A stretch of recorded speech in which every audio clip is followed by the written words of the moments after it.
नमस्कार, आप देख रहे हैं न्यूज 24। मैं हूं आपके साथ अंजलि आनंद और बुलेटिन की शुरुआत करते हैं इस वक्त की ब्रेकिंग न्यूज के साथ।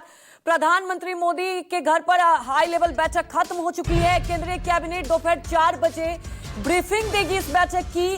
प्रधानमंत्री मोदी की अध्यक्षता में सीसीएस, सीसीपीए और की बैठक हुई। उसके बाद सीसीए और केंद्रीय कैबिनेट की भी बैठक खत्म हुई है। तो आज 4 ऐसे महत्वपूर्ण बैठक हुई और 4 बजे इस बैठक की ब्रीफिंग दी जाएगी। वहीं हमारे सहयोगी कुमार गौरव हमारे साथ सीधे लाइव जुड़ चुके हैं। कुमार गौरव, महत्वपूर्ण बैठक हुई है और आज इस बैठक के बाद देखिए बदलाव भी किया गया है। राष्ट्रीय सुरक्षा सलाहकार केंद्र की बात की जाए, बोर्ड में एक तरीके से गठित की गई है। तो क्या इशारा करता है, किस तरह से भारत आने वाले वक्त के लिए तैयार है? देखिए, बिल्कुल आज जो बैठक हुई है, सबसे पहले सीसीएस की हुई, फिर CCPA cabinet committee on political affairs की हुई, उसके बाद इकोनॉमिक अफेयर्स की बैठक हुई और फिर उसके बाद कैबिनेट की बैठक हुई। चारों बैठक से पहले कल रात की बैठक सबसे महत्वपूर्ण है, जिसमें जल, थल, वायु तीनों सेना के प्रमुख और उसके अलावा राष्ट्रीय सुरक्षा सलाहकार भी उस बैठक में मौजूद थे, राजनाथ सिंह भी मौजूद थे, इन सभी तमाम सीडीएस भी उसमें मौजूद थे। उस बैठक के बाद प्रधानमंत्री का जो मैसेज था कि सेना अपने प्रोफेशनल कार्यों में अव्वल है, उसके शौर्य को सलाम है और भारत का आतंकवाद के खिलाफ राष्ट्रीय कमिटमेंट है। एक टास्क सेना तीनों सेना प्रमुखों को और जो भी बैठक में लोग मौजूद थे उनको दिया गया कि भारत सरकार का ये टारगेट है, आतंक की ज़मीन को ख़त्म करना है। कैसे करना है, कब करना है, किस तरीके से करना है, सर्जिकल स्ट्राइक से करना है, एयर स्ट्राइक से करना है, नेवी के द्वारा स्ट्राइक से करना है, ये सब कुछ तय सेना को करना है। सेना के प्रति पूरी आस्था जताई गई और जाहिर तौर पे इससे पहले सेना ने रिजल्ट भी दिया है। उसके बाद आज की बैठक, जब आप एक तरह से वार लाइक सिचुएशन में होते हैं, या सर्जिकल स्ट्राइक ही करे या पिन पॉइंटेड एयर स्ट्राइक ही करे, या जिस भी तरह का स्ट्राइक सेना चूज करती है या सरकार तय करती है, उसके बाद राष्ट्र के अंदर क्या होता है। सीसीएस की बैठक में जो सुरक्षा का जायजा, देश की सुरक्षा स्थिति का जायजा लिया जाता है। CCPA cabinet committee on political affairs देश के अंदर राजनीतिक दलों को एक साथ लेकर चलने, क्योंकि इस तरह की जो स्थिति होती है उसमें पूरा देश अगर एक सुर में बोलता है तो काफी दुनिया में भी एक बेहतर मैसेज जाता है और आम जो जनता है इस देश की, उसके अंदर भी एक अच्छा मैसेज जाता है। तो पॉलिटिकल अफेयर्स की बैठक में इन तमाम चीज़ों पर चर्चा हुई। हालांकि पॉलिटिकल अफेयर्स जो है वो विदेशी मामलों के मुद्दे पे भी, उसे सुपर कैबिनेट कहा जाता है, विदेशी मामलों के मुद्दों पे भी चर्चा करता है, जिसका सिक्योरिटी से कोई लेना देना नहीं हो, उन मसलों पे चर्चा करता है। आपको याद होगा 2019 में जो अटैक हुआ था, उसके बाद पाकिस्तान से जो मोस्ट फेवर्ड नेशन का जो एक तमगा भारत ने उसको दिया हुआ था, वो वापस लिया था। तो ये एक बड़ा फैसला हुआ था, इसलिए इसे सुपर कैबिनेट कहा जाता है। उसके बाद सीसीए की बैठक हुई, जिसमें आम किसानों से जुड़ी हुई, गन्ना किसानों की एफआरपी बढ़ाने पे चर्चा हुई। इसके बाद फिर कैबिनेट की बैठक हुई। 4 बजे कैबिनेट की ब्रीफिंग होगी। मोटे तौर पर जो देश के विकास से जुड़े मसले हैं उन सब चीज़ों के बारे में ब्रीफ किया जाएगा। लेकिन कल रात ही प्रधानमंत्री की तरफ से जो बयान आया, तीनों सेना प्रमुखों के साथ और सीडीएस के साथ बैठक के बाद, और आज जो तमाम बैठकें हुई और उसके बाद सचिवों के साथ बैठक हुई जो इंफ्रास्ट्रक्चर से जुड़े हुए लोग हैं, उसके बाद 4 नेता अमित शाह, राजनाथ सिंह, जेपी नड्डा, पीएम एक साथ 45 मिनट तक इन तमाम बैठकों के बाद अलग से बैठे। उसके बाद 40 के आसपास सचिवों के साथ प्रधानमंत्री की बैठक हुई जो इंफ्रास्ट्रक्चर से जुड़े विभागों से जुड़े हुए हैं कि अगर राष्ट्रीय सुरक्षा में ऐसी कुछ स्थिति आती है तो अपने जो इंफ्रास्ट्रक्चर है उसको कैसे बचा सकते हैं, उसका कैसे इस्तेमाल कर सकते हैं, इन तमाम चीज़ों पे। यानी ये जो चर्चा हुई है, जो पूरा इंडिकेशन है, वो कहीं ना कहीं इंडिकेट करता है प्रधानमंत्री के उस कमिटमेंट को जो उन्होंने पहलगाम हमले के बाद 2 बार आम जनता को दिया है, देश को दिया है कि आतंक की जमीन को नेस्तनाबूद कर देंगे, आतंक के आकाओं को दुनिया में जहां भी हो उन्हें बर्बाद करेंगे। तो कहीं ना कहीं जाहिर तौर पे बिल्कुल कुमार गौरव, जब पहली बार सीसीएस की बैठक हुई थी आपने देखा था 5 कड़े फैसले लिए गए और आज की बैठक के बाद एक इंडिकेशन है कि भारत बड़ा कुछ करने वाला है। हमारे साथ जुड़ने के लिए आपका शुक्रिया। और इसी बीच एक और बड़ी खबर की ओर रुख कर लेते हैं। पहलगाम की बैसरन घाटी पहुंची है एनआईए की टीम। पहलगाम हमले की 3D मैपिंग कर रही है एनआईए की टीम। क्राइम सीन के रिक्रिएशन में भी जुटी हुई है एनआईए की टीम। जम्मू कश्मीर पुलिस के साथ संदिग्धों से एनआईए की पूछताछ जारी है। तो लगातार एनआईए पहलगाम में एक्शन में है।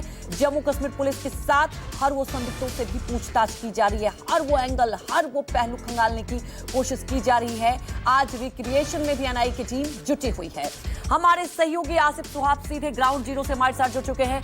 आसिफ, एनआईए की टीम लगातार बैक टू बैक एक्शन ले रही है, आज रिक्रिएशन भी की जाएगी एनआईए की तरफ से।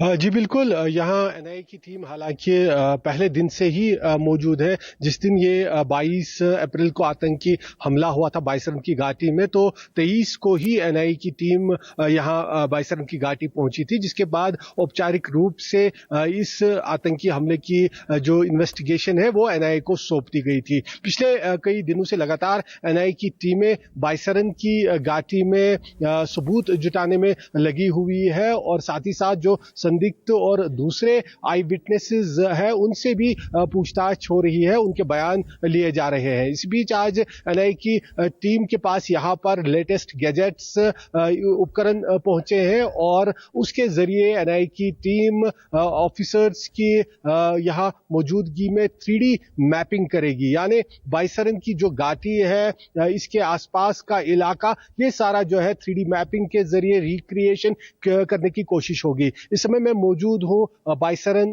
के बिल्कुल स्टार्टिंग पॉइंट पे, जो पहलगाम बाजार से 2 किलोमीटर की दूरी पर पड़ता है और यहां से बाईसरन को जाने वाला रास्ता करीब 4-5 किलोमीटर का है और यहां से ही पैरामिलिट्री फोर्सेस और जम्मू कश्मीर पुलिस द्वारा रास्ते सील कर दिए गए हैं। एनआईए और जो जांच एजेंसियां हैं उनके बगैर किसी को भी अनुमति नहीं दी जा रही है बाईसरन की तरफ जाने की। यानी जो जांच है वो काफी महत्वपूर्ण तरीके से चल रही है और इस 3D मैपिंग के जरिए ये देखा जाएगा कि आतंकी कहां से आए, कब उन्होंने किस तरह से हमला किया, किस तरफ भागे, ये सारी डिटेल्स यहां पर रिक्रिएशन के जरिए साफ करने की कोशिश होगी। जो आई विटनेसेस ने ब्यूरो दिया है, चश्मदीदों ने जो बयान दिए हैं, वो सब कोलैबोरेट किया जाएगा और एक तस्वीर बनाने की कोशिश होगी। साथ ही साथ बयान को भी यहाँ पर कोलैबोरेट किया जाएगा। आप हमारे साथ बने रहिए। इसी बीच एक और ब्रेकिंग न्यूज की ओर रुख कर लेते हैं। राष्ट्रीय सुरक्षा सलाहकार बोर्ड का पुनर्गठन हुआ है।